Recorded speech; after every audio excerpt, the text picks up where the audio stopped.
لوگ اس محنت سے گھبراتے ہیں اور نہیں کرتے، بات سن کے چلے جاتے ہیں۔ حالانکہ بات اس لیے نہیں سنائی، بات تو عمل کرنے کے لیے سنائی ہے۔ جیسے اذان، کہ اذان نماز کے لیے سنائی ہے، کہ اذان ہوئی کہ نماز، دوسرا کام نہیں۔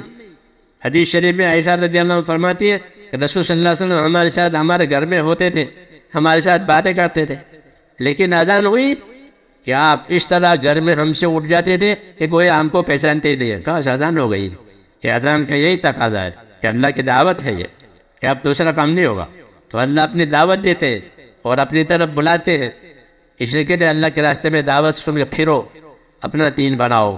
سب سے پہلے ایمان، یقین بنے گا، اندر اللہ تعالیٰ کا خوف آئے گا، آخرت کی فکر آئے گی، موت کے بعد کی زندگی کی فکر آئے گی، اور اس کے لیے عمل کا جذبہ بنے گا، نمازی بنے گا، ذکر کرنے والا بنے گا، دعا مانگنے والا بنے گا۔ اور دعوت قبول نہیں ہوئی کہ پھر اللہ تبارک و تعالیٰ جب دیکھیں گے کہ ان کا تو رخ ہی دوسرا ہے، تو پھر حالات بگاڑ کر سزا دیں گے۔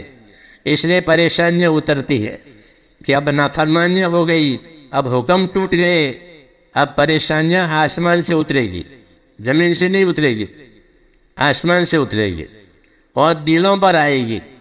اور پریشانی بھی عجیب طریقے سے آئے گی کہ ہر آدمی کی پریشانی کا وہ ویلیو ہوگا جو اس آدمی کا ویلیو ہے۔ لاکھ والے کی پریشانی لاکھ جیسی ہوگی، کروڑ والے کی پریشانی کروڑ جیسی ہوگی، کیونکہ اس کا ویلیو کروڑ کا ہے۔ جی ہاں، یہ اللہ کی قدرت ہے، یہ نظام ہے اللہ تعالیٰ کا، اس کو سمجھنا چاہیے کہ جب پریشانیاں آسمانوں سے آئے گی تو ہر آدمی کی پریشانی کا اتنا ویلیو ہوگا جتنا اس کا اپنا ویلیو ہے، اس لیے لا علاج ہے، اور یہ قدرت سے ہوگا۔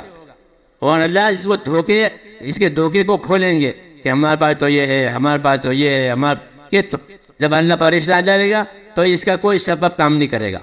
پریشانیاں دلوں میں ڈالی جاتی ہے، اور جیسے میں نے کہا کہ ہر آدمی کی پریشانیوں کا اتنا ویلیو ہوگا جتنا اس کا اپنا ویلیو ہے، کہ وہ ملک کا صدر ہے کہ ملک کے صدر کی پریشانی اس کے حساب سے آئے گی، مالک ہے فیکٹریوں کا کہ اس کی پریشانی اس کے حساب سے آئے گی، کیونکہ وہ آسمان سے آتی ہے۔ پریشانیوں کا کیا علاج ہے؟ ہمارے حضرت مولانا محمد یوسف صاحب رحمۃ اللہ علیہ فرماتے تھے کہ پریشانیوں کا علاج اپنے دین کے لیے قربانیاں۔ جب امت اپنے دین کے لیے قربانیاں دینے کے لیے تیار ہو جائے گی، اللہ پریشانیوں کو برکتوں سے بدل دے گا۔ کوئی رواجی علاج کرو گے کہ رواجی علاج اور پریشانیاں کرائے گا، کہ پریشانیاں اللہ کی طرف سے آئی ہے، اللہ کی طرف آ جاؤ۔ تو دلوں میں پریشانیاں پڑتی ہیں، اب دل پریشان ہے کہ کیا کروں، کچھ سمجھ میں نہیں آتا، کہ توبہ کرو، اللہ کے سامنے توبہ کرو، اپنے گناہوں کو اللہ سے معاف کرواؤ۔ جب گناہ معاف ہو جائیں گے حالات بدل جائیں گے۔ نوح علیہ السلام کو بھیجا اللہ نے، انہوں نے قوم کو دعوت دی کہ اللہ کی طرف آؤ، اللہ کی عبادت پر آؤ، حق پر آؤ، نہیں مانی بات، تو دنیا کی پریشانیاں آئی، مالوں میں، اولادوں میں، زمینوں میں پریشان ہو گئے۔ فرمایا پریشان ہو گئی نا، دیکھو اب میں پریشانی کا علاج بتاتا ہوں کہ تم اللہ سے اپنے گناہ معاف کرواؤ، کہ اللہ ہمارے گناہوں کو معاف فرماتا ہے۔ جب اللہ تمہارے گناہوں کو معاف کر دے گا تو تمہاری پریشانیاں اٹھ جائے گی، اور جو نعمتیں ہاتھ سے چھینی گئی ہے اللہ دوبارہ اور دے گا بڑا چڑھا کر کے۔